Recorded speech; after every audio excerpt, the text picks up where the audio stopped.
Hey everybody, welcome to the Private Club Radio Show, where we give you the scoop on all things private golf and country clubs, from mastering leadership and management, food and beverage excellence, member engagement secrets, board governance, and everything in between, all while keeping it fun and light. Whether you're a club veteran just getting your feet wet or somewhere in the middle, you are in the right place. I'm your host, Denny Corby.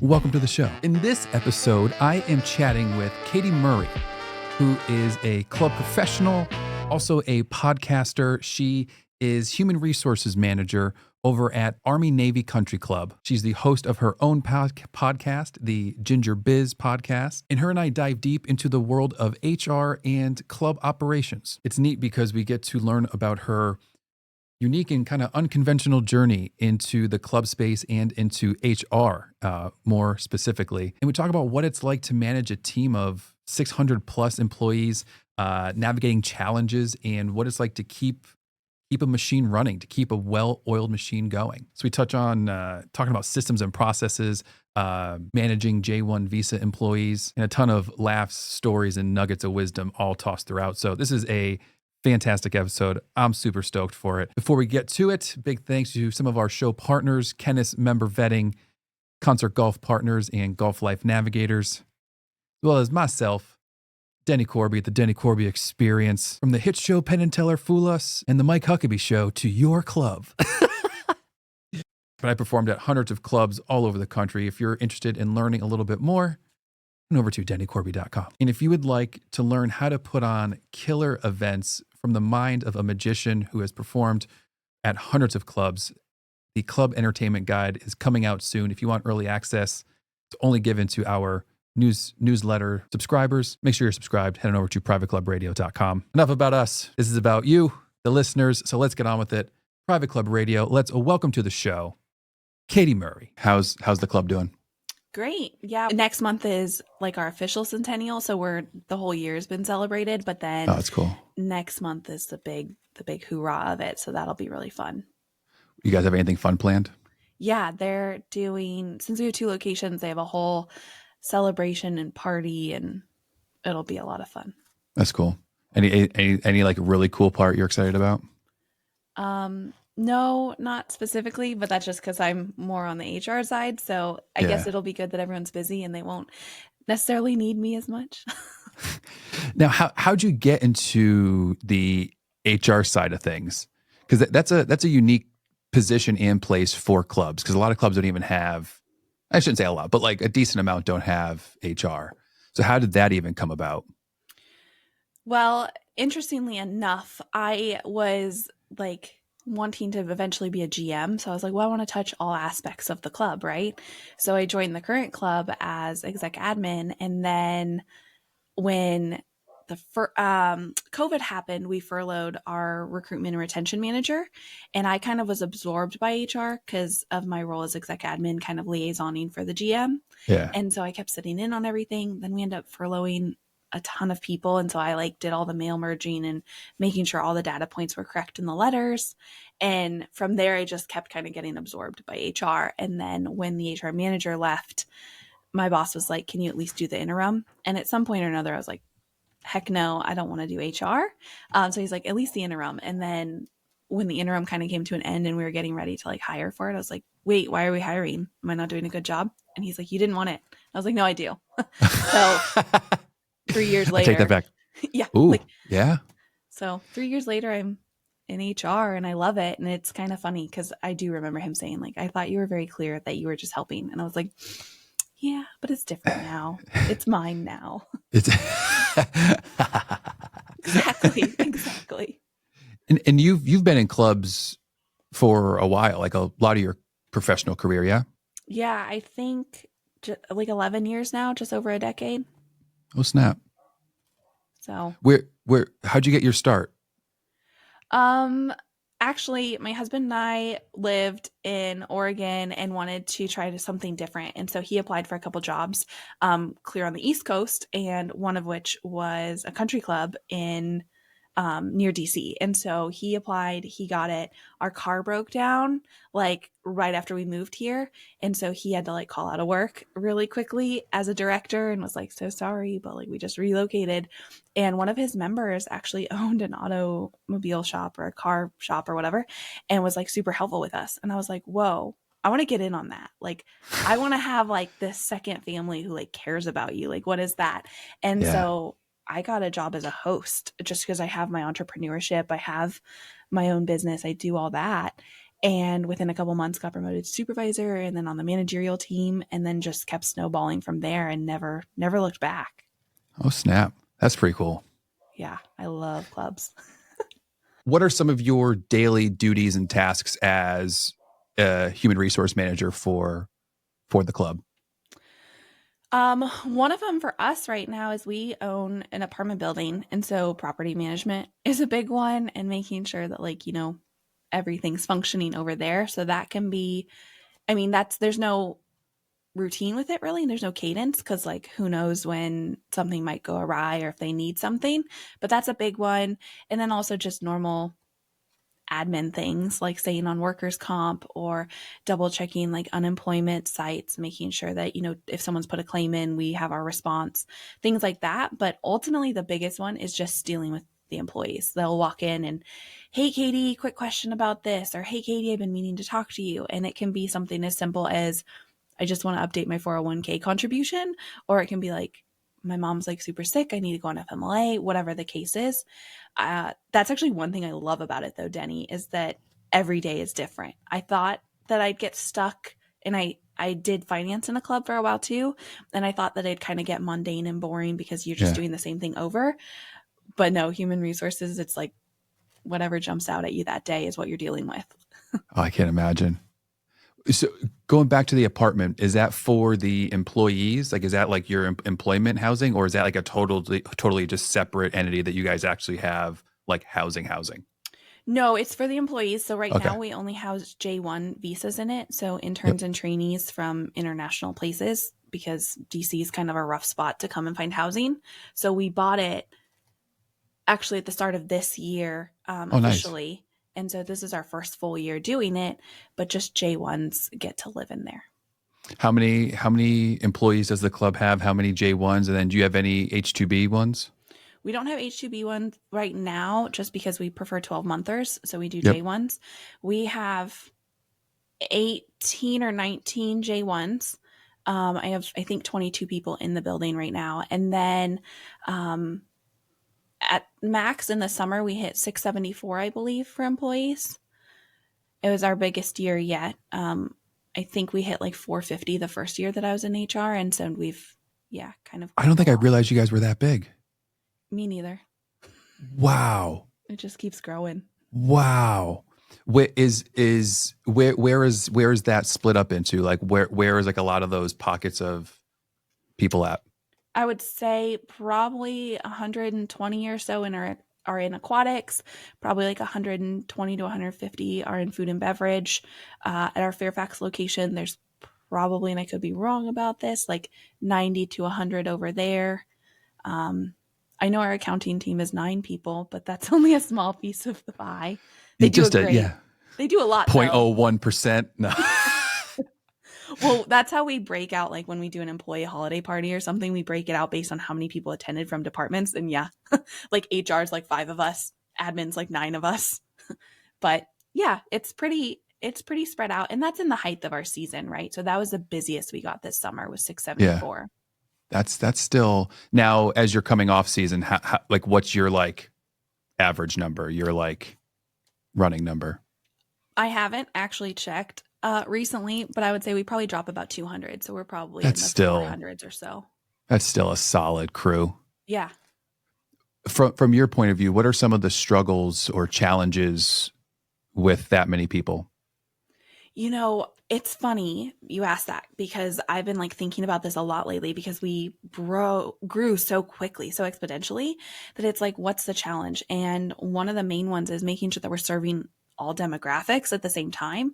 We came from being like a quote unquote smaller club to now we're like pretty big, especially in the Mid-Atlantic region, as well as on the East Coast. And so I would say just making sure that everybody feels heard and seen, and making sure, again, we have a team of in total 4 of us against 600 employees. I want to make sure that I slow down. And if Denny, you walk in my door, I know your name, I know details about you, and keeping those front and center in my mind, but also not letting the craziness of my day. I do still have that dual title of exec admin and HR, that like if I have something from the GM in my mind, that I'm not letting that corrupt my interaction with you, Denny, and being able to slow down and be like, how's the dog? How's life? How's your, all those things. Yeah. So that's kind of the biggest thing, I think, is just making sure that we serve all the voices. Do you hire and fire? Like, is that under your umbrella also? Yes, managers can as well, but generally they go through me first, and then I offer to do it with them if they don't want to do it. That's got to be difficult. For the podcast, yeah, it's totally hard. It's really hard. I'm a very I'm prior military. I'm black and white. So if it's documented and we're good to go, I just step into Bye, that. Felicia.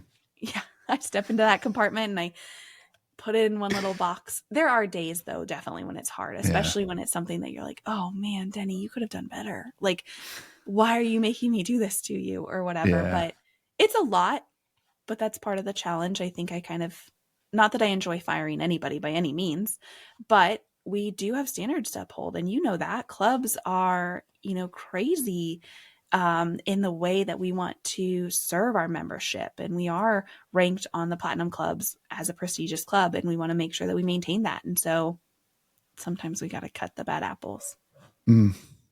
What are some tips that smaller clubs can take away that might not have a human resource manager, or it's just like, a super small team, they don't have this ability? That's a dumb question. Or maybe not. I guess I'm trying to think of the clubs that don't have large staff and don't have an HR, human resource manager, HR manager, people of that nature. What are some tips that, because you guys have a clear operation. So what are some things that a smaller club can learn from a bigger operation that to help, streamline their processes and their ways of doing things? I think there's so much that even us can take away from bigger organizations as well. And I think just having processes and systems, because you never know when you're going to have an influx in hiring or when a pandemic's going to happen and you're going to have to be prepared to furlough or lay off and all of that. And so I think just taking automations and systems that are out there, we utilize ADP Workforce Now, and we didn't, until I took over the department, start electronically onboarding people. They had to be with me in person. And really? And that was fine at the time, but I got to the point where, especially during the seasonal hiring, that'd be my entire work week if I'm sitting with each person, getting them going and making sure they signed on the right line. So I would say it's never too early to start automations and systems. And for us, that means that we switched to doing all of our onboarding online. I can see a person in person to double check their eligibility and proof to work in the United States, but the rest of it they can do online and start the background check and start all the processes without me having to see them. So the manager likely will interview and get to know them and then make the offer, and we can just keep the ball rolling. It also is so nice because then, even though if you start out small and you don't have a ton of them, you have a system in place if you do have to have a huge influx, or if you do grow, or you do absorb or buy another club or something, and honestly, it took from, like, Denny, if I was hiring you, it took you 2 hours to sit with me, and sometimes you have to phone a friend to make sure your taxes are filled out right, all that stuff, to 26 minutes at home. Like, you can, and some people get it done faster if, they know what taxes they want to claim. Yeah. And so it's saving me time. It's making your life easier. And you're like, hey, I want to work for an organization that's efficient. What are some platforms and softwares besides the ADP that you use, like, and enjoy that's helped streamline your process? And it could be for the club. It can also, I know you have your own entrepreneurial, you have your own stuff, but maybe just other things that you use that clubs might be able to take away and use for their own use also. Yeah, SHRM is a huge resource, if especially if you're smaller, because you can pull from any templates they have or any, basically their data points and their database is awesome. So that's a big one. I don't tend to use it as much just because we do have some things established already. And then, as silly as it sounds, Canva, because we make a lot of flyers for employees. And so Canva is awesome for that. And you can incorporate like your branding and be true to your club as a whole while still serving to the employee side as Yeah. well. And then I mean, I tend to just make templates within things. So I use Publisher for all of our SOPs and just have one template and build out from there. I'm very much about efficiency in my time. And there are some AI programs that you can utilize. Now, I will say with the caveat that like I don't use them to swift through applications or anything like that. But sometimes if I'm like, hey, I want everyone to get really excited for this coat drive, I can use AI to help generate, a paragraph about that, which makes my brain not have to work quite as hard. Yeah. And I'm sure you probably have the right inputs. You know how to do a proper prompt that's not going to make it look and sound like AI, like a Yeah. lot of other people do. Like the landscape of this coat drive. That's such a giveaway, the word landscape. But yes. Landscape. That's funny. That's funny. Like in today's landscape, in private clubs, we need coats. That's funny. How long have you been working with J1s for? Did you have experience with them prior to Army Navy Club? I did not. So I've only been with J1s. Technically, we've had them since I've been around for 2 full years, I think. But about this time last year is when I really dove into and started learning about the legalities and the compliance and all the details with J1. So I guess pretty new, but I jumped in all the way. So I've learned quite a bit. What are some things that you've learned, in that process? Because it has been even off podcast, just chatting with other people. It's been a topic that's just been coming up more and more. I did chat with one club that didn't have like the best experience with it. In full transparency, they were more of a Southern club, and I don't think the membership it was not. I don't think it was a good. I don't know if it was. There's always different sides like the story, but what have been some of your experience with J1s? What are some learnings, some takeaways, some, I don't want to say goods and bads, but what are some maybe mistakes that you've made that, for other club or just other, what's just been your experience with J1s and some things that other clubs can use to take away to maybe even start that process? Yeah, great question. I would say one of the bigger ones is kind of know what you're looking for and you're going to get what you give. So we'd had them prior and our club too didn't necessarily have the best experience. But I think one thing with that is knowing who the sole point of contact is. So right now I have all the different managers obviously managing front of the house, back of the house. The J1s are with them day in and day out. But I still have my hand in it and I know what's going on. I don't expect my managers to know that J1s can't get a second job with the current sponsor company that we utilize. Because honestly, one of the managers came to me and told me that someone got a second job, but that jeopardizes their J1 visa. So learning those things and being able to kind of keep my team or our team in the managers like accountable to that is hugely helpful.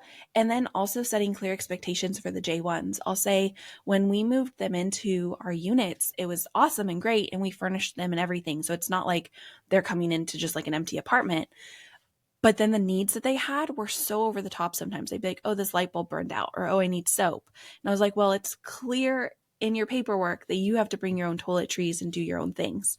And so just really governing them to an extent and creating those clear expectations and reminding them of those. And then the other element I would say, which I've seen from the sponsor companies, we work with 3 or 4 different companies that give us the J1s, is also saying that they're here for training. Because that's their end game. The goal of a J1 visa is that they come to the States, they get immersed in our culture, they get to learn everything that we can teach them, and then they take it home to their country. And really emphasizing that from the interview process to the time that they're here, every moment talking about training versus working. Because again, one of the lead things that you see for J1s getting, nixed on coming over is they end up saying something like, oh, I'm going there to work, or the work I'm going to do. And sometimes the consulate is like, nope, that doesn't work for us because you're supposed to be training. And so just emphasizing the word training in every communication, I think, is huge. Do they tend to be younger? Yeah, our J1s are all generally students or just graduated because they probably studied like hospitality or they were in a program in one of the hotels in their home country. And so Yep. they come over at that younger sort of age. Now, J1s, though, I will say for HR purposes, are wild because you get to know where they come from. You get to pick which countries you want to scout at. You get to pick like their age groups and all those things. And in normal America, Denny, I can't ask how old you are in an interview. So it's so funny the difference there that like that's a big ticker. And people will be like, oh, do you prefer like younger ones or older? Do you prefer this country over that country? And I was like, I just want people that are workers, like people who want to come and train and learn is all I need. What are some red flag hires, or what are some red flags for when hiring, not just maybe you're working with J1s, but just bringing in anybody to a club space? Are there any red flags that you've found, or any like consistent things, or what's the word I'm looking for? Oh, that's a tough one. I'm sure there's something in my old noggin that could like figure that out. But generally, no, I'm very much a hire for like the personality versus the skill. So for me, it's just like personality things.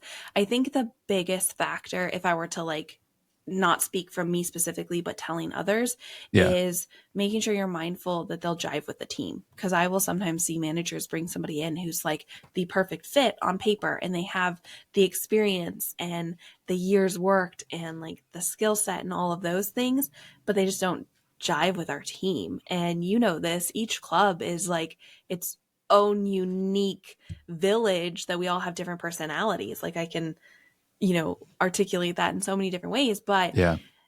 that's the biggest one, is being like, hey, let's make this person fit because they're perfect for this job. Or like even in HR, like take for example, if my position were open, you could get somebody who's crazy great on paper, who knows all about corporate or healthcare, all the HRs, but they know nothing about clubs. So then they're just not a fit. That's the biggest red flag I would have from a manager standpoint. From a candidate standpoint, I don't know that I could pick just one thing because it depends. Like if you're quirky and fun, that might work really well in one of our restaurants because you're going to engage with the member and you're going to get along with them great and have stories maybe as a bartender or something. Whereas if you're super serious, that might work really good in our membership role because we need you to be focused and serious and professional because you're dealing with large sums of money when people decide to become a member. So in that element, I don't know that there's any one hard and fast red flag. Which then also for the right club, you might want that quirky membership person because that's the vibiness of the club a little bit. All right. So let's just say someone doesn't have an HR, but they have to do those HR responsibilities, everything that's involved. What are some skills tidbit? What are some things that those people should maybe lean more into, learn a little bit more about, or try to get stronger in to kind of help them with that? Yeah, Denny, I think this is a huge one. I've had the opportunity to go talk at like different universities and whatnot. And one of the things I ask the students is I'm like, who here's ever worked in HR? And like nobody raises their hand. And I'm like, who's ever gotten a job? And they all raise their hands. I'm like, then all of you have done an element of HR, right? Whether it's completing your I-9, doing your documents, like for your W-2 or whatever the case is.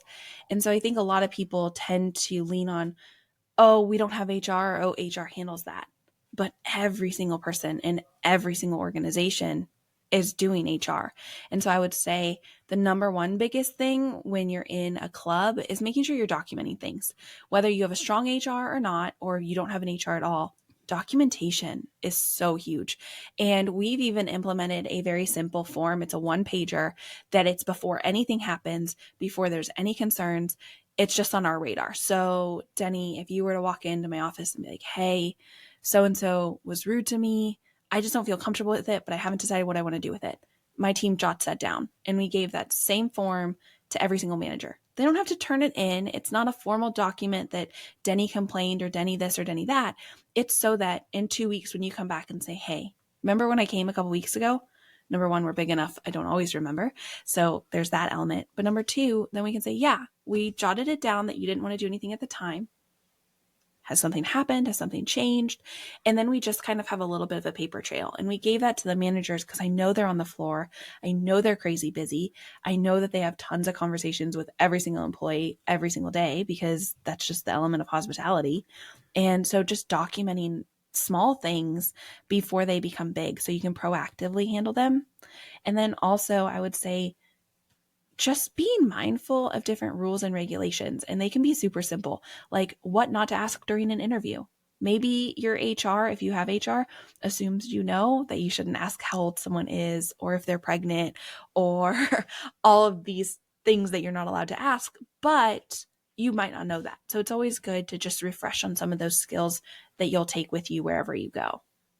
Yeah, it's probably one of those things now where something that might seem small, but in today's landscape and climate, it's I don't want to say people are more sue happy, but it's just covering your ass. We don't need people touching our asses. No, that was an Office reference, but but no, like it's one of those. And now with all these TikToks and social media things and people who know how to hack system, like not hack the system might be the wrong thing to say there, but like now with information so easily accessible, spreadable, and just it's probably more important now than almost ever.